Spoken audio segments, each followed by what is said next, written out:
Čau, Erika. Živijo.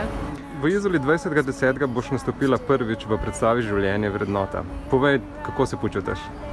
Imam rahlo trimo, ampak sem vesela, da sem sprejela ta izziv, da se nekaj novega naučim o sebi in da nekaj ponudim tudi. Življenje vrednota je predstava, ki govori o raku, ki govori o obolelih za rakom in o njihovem počutju ter o vseh, ki so okoli njih. Povej, imaš ti slučajno tudi kakšno izkušnjo z rakom? Nimaš. Predstava je namenjena gledalcem različnih starosti. Kaj bi sporočila gledalcem v Izoli, zakaj bi se odločili, da pridejo na predstavo in pridejo med drugim tudi tebe pogledati?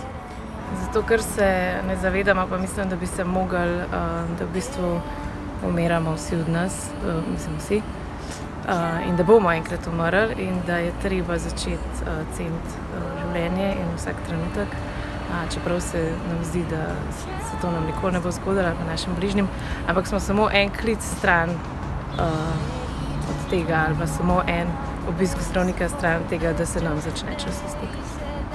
Čez poletje si pridno delala, veliko trenirala s Katjo, danes si se prvič pridružila celotni ekipi, ki je imela danes tudi recimo temu predgeneralko. Povej, kako se je počutila danes med ostalimi soplesalci? Rahlo izgubljeno, ampak je šlo boljše, kot sem pričakovala. Okay. Kaj pričakuješ od predstave v Izoli, kaj ti bo dala? Občutek, da zmorem in da zmoremo pač vsi mi. Če si želimo, če se potrudimo, pa če ne obupamo. Super. Najlepša hvala, Erika. Hvala.